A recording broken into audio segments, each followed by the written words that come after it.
Pamilyang walang bahay, walang pag-asa. Kanyang inaruga, pinapanday ang wangarap.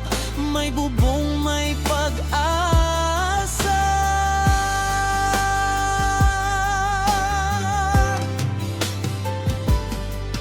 Si Roel, pusong wagas ang alay sa bawat taong nangangailangan. Masinuuna ang pamilya sa buhay, isang breadwinning na di sumusuko kailanman. Di kasikatan ang kanyang dahilan, kundi simpleng flagit. Pusong totoo sa gawa, hindi sa salita. Makikilala